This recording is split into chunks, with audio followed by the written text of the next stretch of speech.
안녕하세요. 글로벌 멜라닌 프로틴 마켓이 있는데요. 여기에 대한 분석이 나와 있는 앱스트랙입니다. 이 시장은 be accounted for USD 달러로 밀리언의 시장을 차지하고 있다라고 말을 하는데요.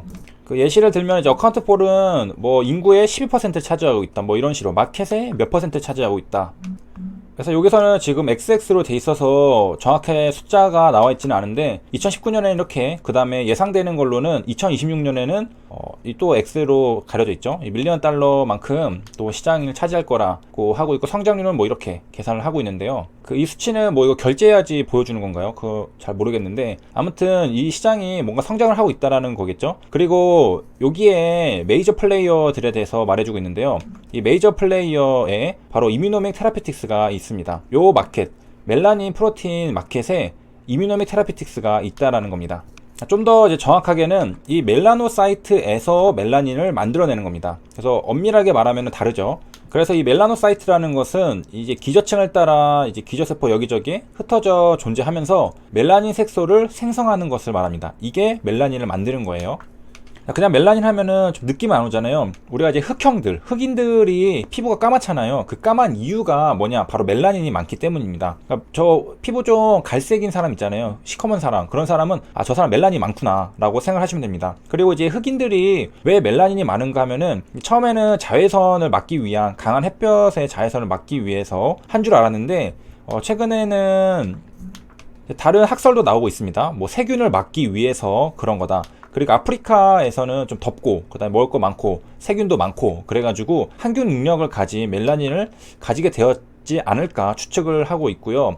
실제로 이제 멜라닌이 살균 효과가 있다는 것이 입증됐다고 합니다. 그래서 저 내용을 토대로 봤을 때 이게 지금 여기 보면은 백신이라는 말이 있거든요. 그래서 그런 저런 살균 효과 같은 것들이 검증이 됐기 때문에 이 시장이 뭔가 있는 게 아닌가. 물론 내용을 전부 다 읽지는 못했는데 일단 그 정도로 추측을 해볼 수 있고요.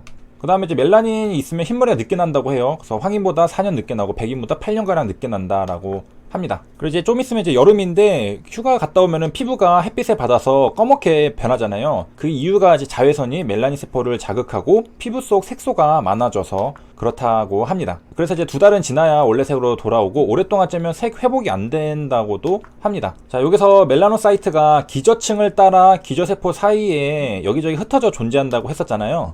자, 여기서 보면은 피부 표피가 있고 진피가 있고 근육이 있습니다. 요 표피를 확대해서 보면은 이렇게 보이는데요. 이것도 또 얇지만 또 얇은데 또 분류가 각질층이 있고, 그다음에 중간이 또 있고, 그다음에 기저층이 바로 여기 밑에 있습니다. 요거에 멜라닌 세포, 멜라닌 색소 이렇게 있는 겁니다. 그러니까 다시 한번, 표피가 이렇게 얇지만 여기에랑 진피 사이쯤에 있겠죠? 여기에 기저층이 있습니다. 여기에 멜라닌 세포가 있는 거고요. 그래서 표피 바깥부터 이제 각질층, 과립층, 유극층, 기저층에서 하나, 둘, 셋, 네 번 들어가야 나오는데, 요거를 자외선이 이제 자극을 하면, 햇빛을 쐬면 자외선 자극이 받고 이 테로신이라는 단백질이 산화가 됩니다. 그래서 이게 멜라닌 색소를 만들어내는 멜라닌 세포의 연료로 쓰이게 됩니다. 연료가 많아지니까 당연히 멜라닌 색소도 많이 생성이 되겠죠. 그래가지고 피부가 검게 변합니다. 그래서 이제 잠깐 쐈을 경우에는 다시 되돌아오거든요. 각질층이 벗겨지면서. 그런데 계속 쐬면은 이게 영구적으로 색이 짙어진다고 합니다. 이게 멜라닌 색소가 여기서 이제 많이 만들어지잖아요. 이게 올라오는 겁니다. 이 각질층으로 올라와서 쌓이기 때문에 우리가 피부가 검해지는 건데, 이게 각질이 벗겨지면은 이제 다시 피부가 돌아오지만 계속 쌓이면은 영구적으로 된다는 거죠. 그래서 이제 각질층이 이제 각질들이 다 이제 벗겨지고 그러면서 한 달 정도 지나야지 돌아온다고 하고요. 자, 일단은 그 멜라닌 색소는 인체에 무해하다 하고요. 그 다음에 자외선 뿐만 아니라 항균 작용도 있다고 했었죠, 아까. 그래서 깊게 침투하는 것들을 막아주는 역할을 합니다. 그 다음에 이제 자외선 차단제를 당연히 이제 발라줘야 되고요. PA에 플러스가 많을수록, 우리 자외선 차단제 제품 뒤에 보면은 PA 차단율 적혀 있는데 플러스 많은 걸 고르시면 되겠습니다. 혹시나 해서 이뮤노미 홈페이지 파이프라인에 들어왔는데요. 여기에는 ITI 시리즈만 있고 뭐 다른 언급은 없습니다. 이게 뭔가 가시화가 되거나 뭔가 또 있으면은 뭐 홈페이지도 게시가 되고, 또 이제 한글로도 뉴스 기사가 나올 수 있겠죠. 자, 그리고 너무 저런 얘기만 하면 재미없고 머리 아프니까 HLB 오늘 반등을 했습니다. 4%로 마감을 했고요. 시장 대비 강세를 보였습니다. 코스닥 150이 2% 상승을 했는데요. 분봉으로 보면은 장 초반에 이렇게 갭 떠서 상승한 다음에 올리는, 그리고 여기서 보면은 HLB도 비슷한 모습이죠. 그런데 더 많이 상승했습니다. 4%. 그 다음에 시간애를 보면은 시간에도 좋은 모습을 보여줬는데요. 이전에 계속해서 하락했던 모습이랑은 오늘은 완전 딴판이었습니다. 그래서 0.22부터 해서 마지막에는 0.76, 그러니까 누군가를 가격을 올리면서까지 매수를 한 거죠. 그리고 이제 누가 샀는가 보면은 외국인이 또 샀습니다. 외국인이 3만주. 그 다음에 개인은 지금 계속 엑소더스죠. 탈출을 하고 있고요. 그 다음에 기관은 이제 그동안 팔다가 오늘 18,000주 샀습니다. 그 다음에 이제 보면은 금융투자가 3일 연속 매수가 들어오고 있죠. 그 다음에 이제 옵티머스 이야기인데요. 저번 시간에 전직 조포 출신이 등장을 했었죠. 거기에 이제 추가적인 뉴스 기사가 7월 2일 오늘 나온 건데요. 이게 건물을 차익을 70억 원 냈는데요. 그 과정을 한번 보도록 하겠습니다.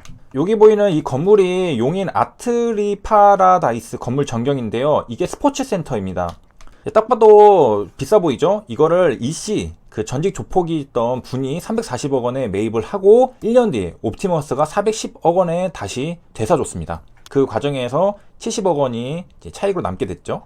그래서 이제 이 기사는 그냥 애초에 그냥 빼돌린 정황이라고 말을 해버렸습니다. 70억 원이, 그리고 이 빠져나간 자금은 어디로 이동했는지 살펴보고 있고요. 이거 수법은 뭐 금융기관까지 동원이 됐다라고 하는데요. 여기 내려가서 보면은 이모 씨로부터 이 소유권이 이동되는 겁니다. 이 주식회사 생보부동산 신탁, 그 다음 다시 이모 씨로 가고 다시 주식회사 라피크로 갔습니다. 이 과정에서 중간에 이 생보부동산 신탁은 현 교보자산 신탁입니다. 자, 아무튼 이 340억 원으로 쭉쭉쭉쭉 넘어가가지고 결국에 410억 원. 그리고 이 전부가 아니라 3층에서 7층까지만 이씨가, 그리고 옵티머스가 다시 되사준 거고요. 이 전부는 아니고. 그래서 이제 옵티머스가 사줬으니까 자금이 410억 원이 어떻게 가냐, 옵티머스에서 라피크에서 이씨로 흐름으로 이동을 했습니다.